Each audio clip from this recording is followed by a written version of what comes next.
কথা বলছিল আলহামদুলিল্লাহ। এদের বাপ আনা বাবা অসাধারণ।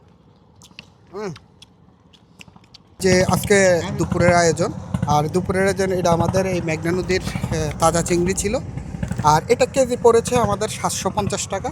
আর এটা এই 6 পিস মাছের দাম আমাদের পড়েছে 1130 টাকা। 1130 টাকা। হ্যাঁ, আর এটা প্রসেসিংয়ের জন্য আলাদা একটা কষ্ট। হ্যাঁ, কষ্ট।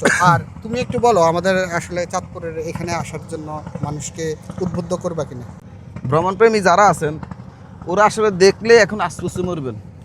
আসলে আমাকে হাজগঞ্জ মানে চাঁদপুরে যে এই হামচরের যে সৌন্দর্য, যে চরটা, এটা কিন্তু কোনো দিক থেকে কোনোটা কম না। হ্যাঁ হ্যাঁ, নদীমাতৃক সৌন্দর্য, অনেক সুন্দর চর আছে এখানে, ছোট ছোট বসত বাড়ি আছে, তারপর দিদি অনেক সুন্দর। তবে আমাদের সবচেয়ে মজার বিষয় হলো আপনি তাজা একেবারে নদীর একবারে তাজা নদীর ঘাটে মাছগুলা বিক্রি হয়।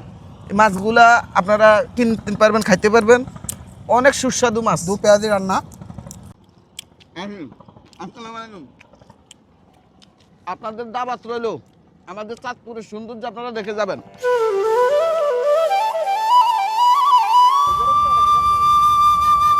ইলিশ মাছ না চিংড়ি মাছ আর ভাত নাই।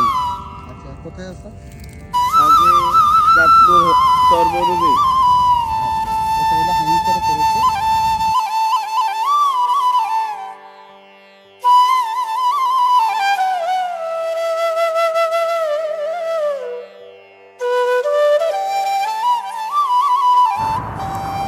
নদীমাতৃক সৌন্দর্য আমাদের চাঁদপুরের যে ছোট ছোট চরগুলো আছে, আপনারা চাইলে একদিনের একটা সুন্দর একটা ভ্রমণ টিপ দিতে পারেন আমাদের মতো করে।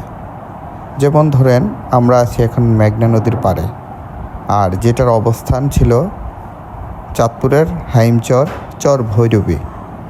এখানে আপনারা স্থানীয় যে মাছ বাজার আছে ওখান থেকে মাছ কিনে, এবং পাশে ছোট ছোট হোটেল আছে, সেই হোটেলগুলোতে রান্না করে আপনারা নৌকা যোগে এইসব চরে চলে আসতে পারেন।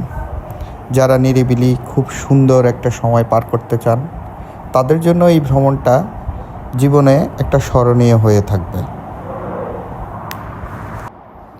এখানে আসলে আপনারা দেখতে পাবেন সাধারণ সংগ্রামী মানুষের জীবন, নীরব প্রকৃতি, যেখানে শুধু বাতাসের শব্দ আর ঢেউয়ের উত্তালতা, সব মিলিয়ে আসলে আপনাদের এই ভ্রমণটা বেশ উপভোগ্যই মনে হবে।